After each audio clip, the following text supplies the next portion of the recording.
Ang sabi po dito, gandang araw po, Brad Johnson. Ako po si Ken Raydel, isang converted na dating INC po, ngayon ay isang youth leader.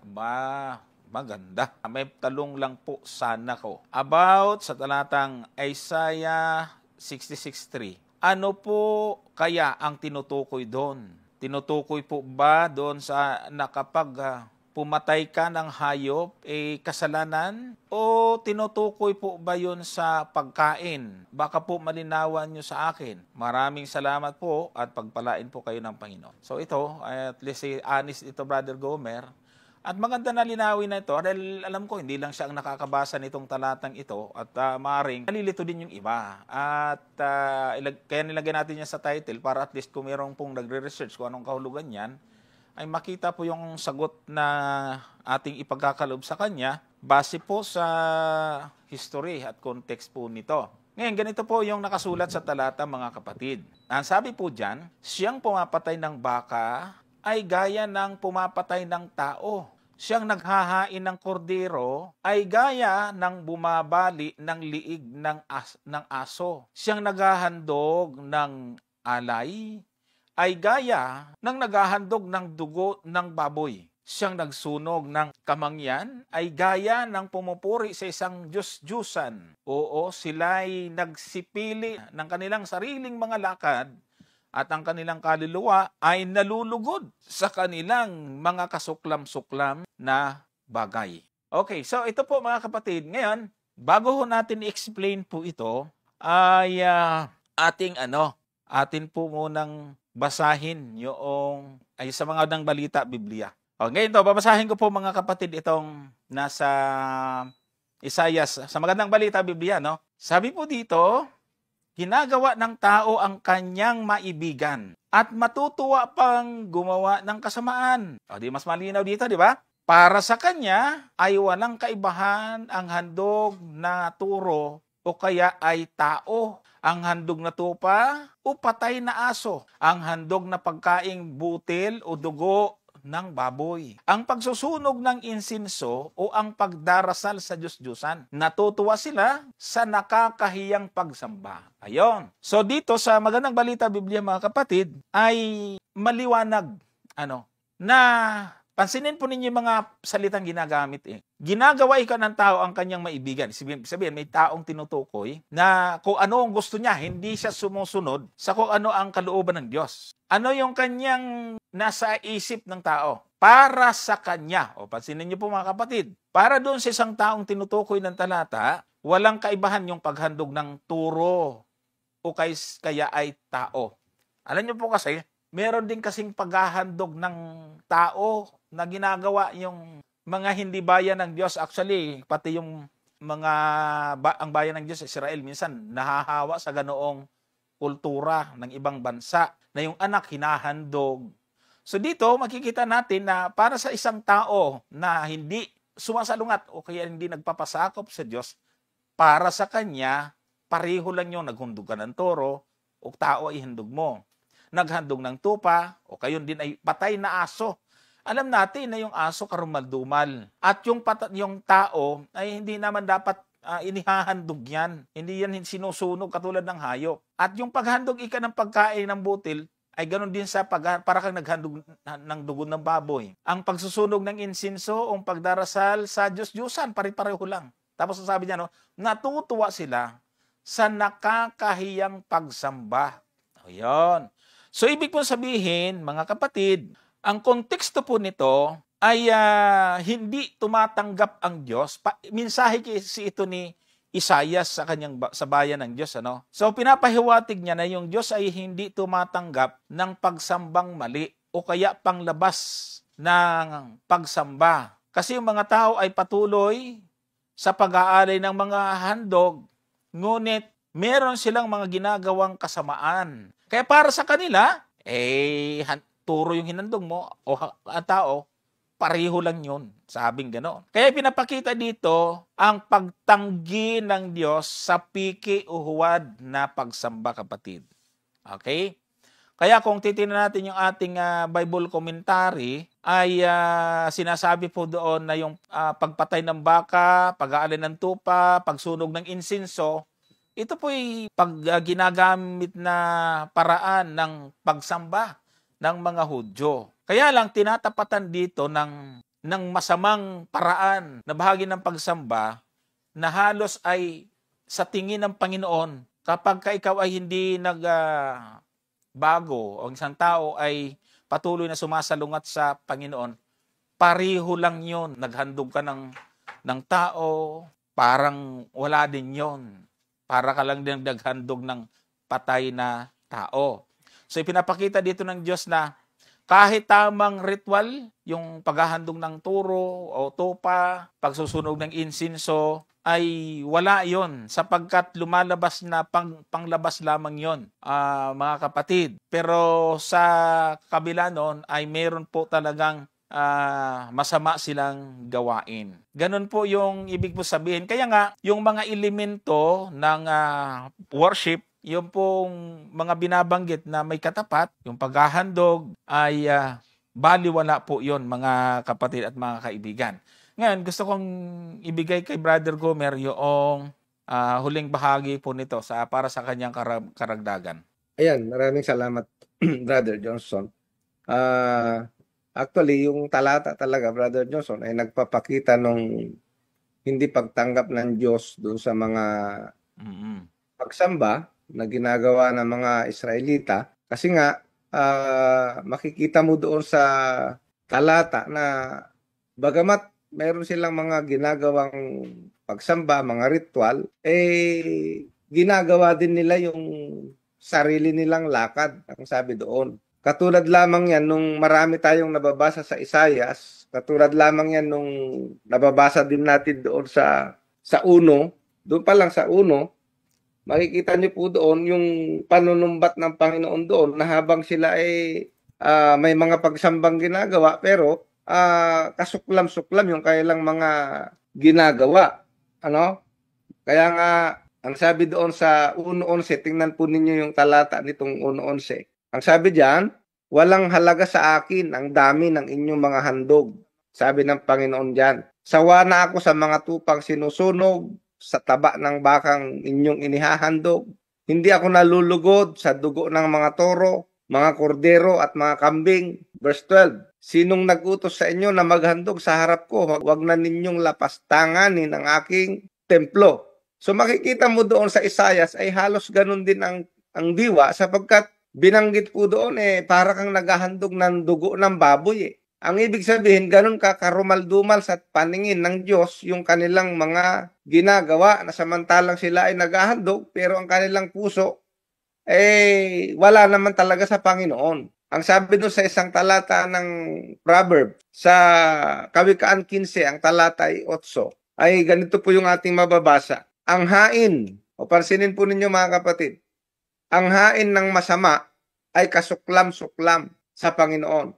So ito po yung diwa nung sinasabi doon sa Isaiah 66 verse 3. Kasi nga, maliwanag na ang gusto ng Panginoon ay hindi nakapokus doon sa mga panlabas na ritual, kundi yung talagang ikaw ay sumusunod doon sa kalooban ng ating Panginoon. Ang sabi doon sa unang Samuel 15, ang talata ay 22, ay meron tayong mababasa na ganito.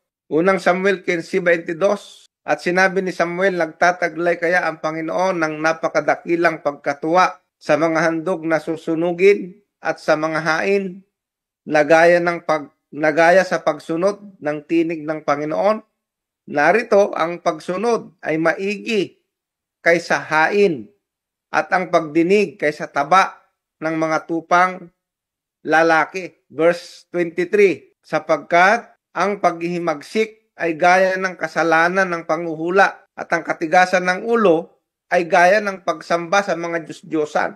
So makikita niyo po dun sa Isaias, ganun din. Bagamat sila ay naghahandog ng kamangyan, ang sabi ng Panginoon, para lang silang naghahandog sa Diyos-Diyosan. Kasi nga, lumalapit nga sila sa Panginoon at kunwari sumasamba, pero ang sabi nga ni Isaias, ang kanilang puso malayo sa akin.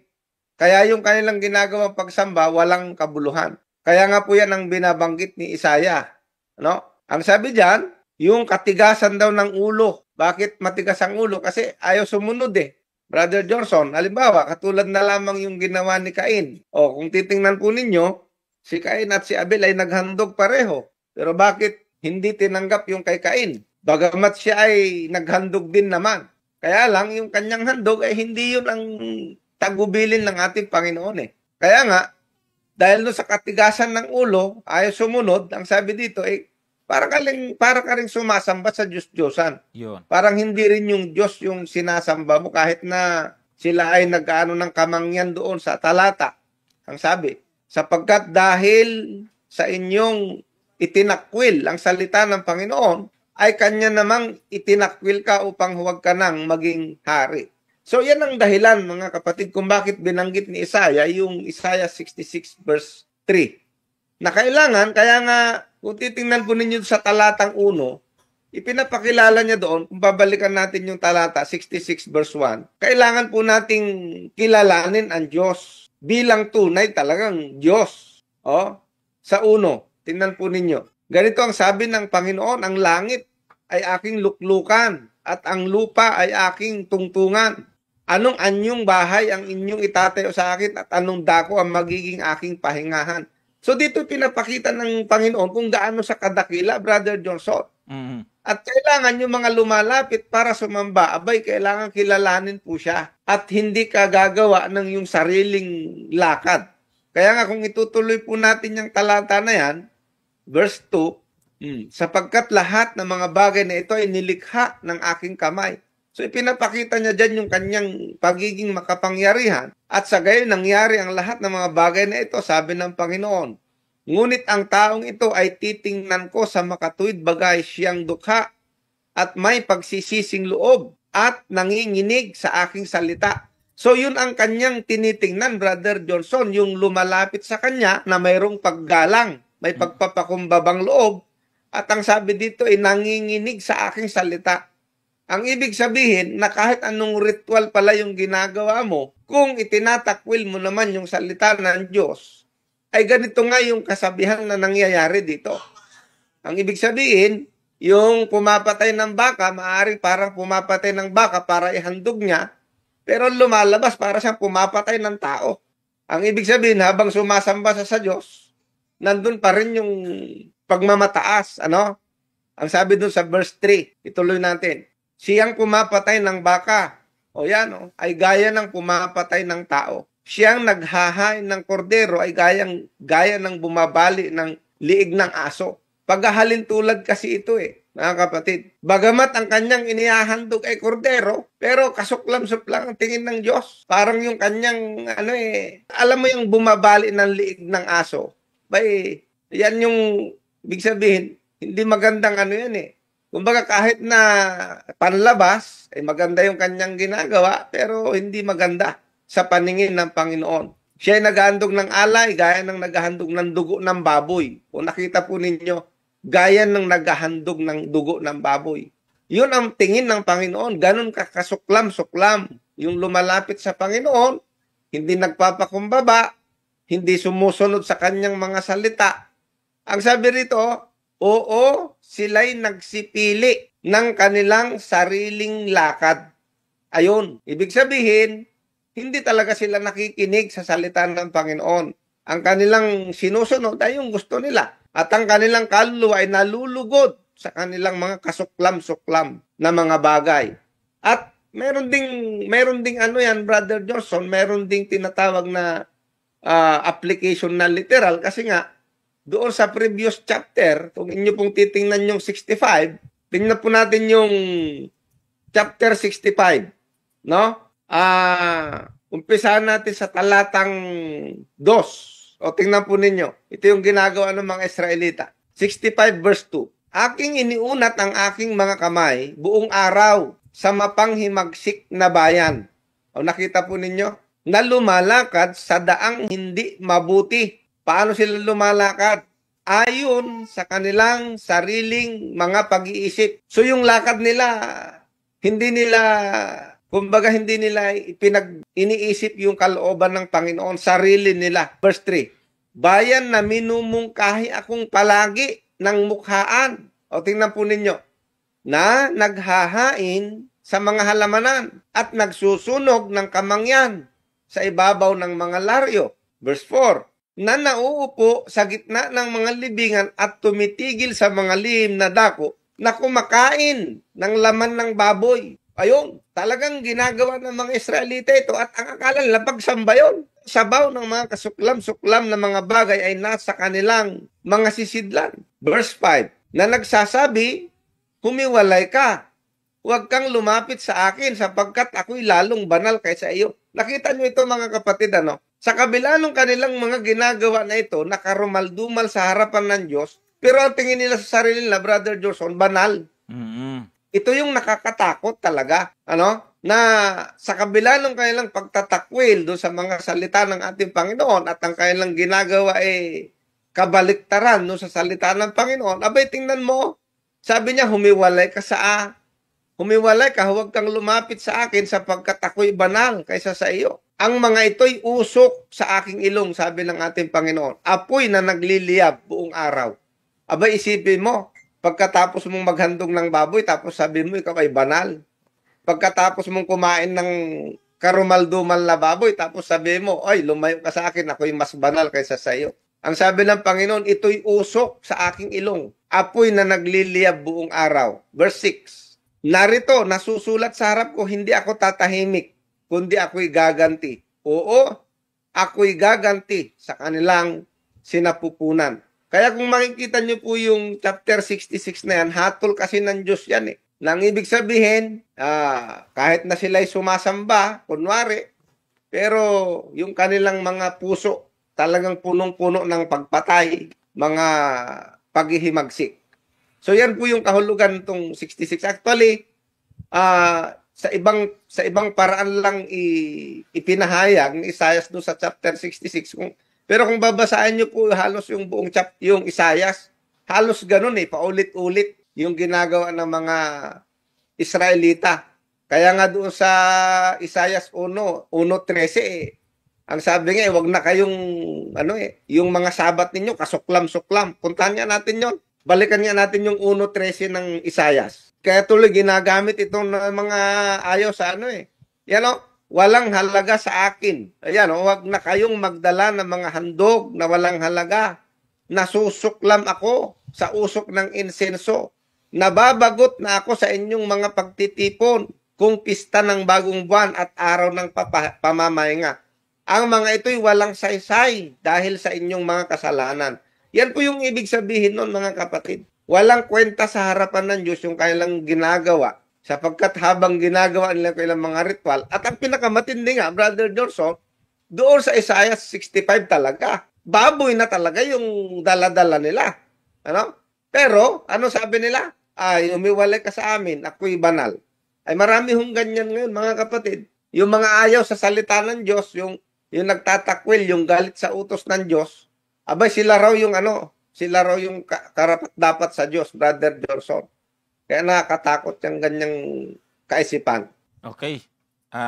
Thank you, Brother Gomer. So, napakaliwanag po mga kapatid, na ayon po sa ating pong pag-aaral, ay naghahandog ka nga, ginagawa mong tamang ritual, pero hindi ka naman tapat at hindi totoong nananatili ka sa kalooban ng Diyos, ay para ka na rin pumapatay ng tao, para kang naghahandog ng patay na aso, at yung iba pang mga binabanggit doon. So, ang gusto ng Panginoon ay magkaroon tayo ng tunay na anyo ng pagsamba, mga kapatid.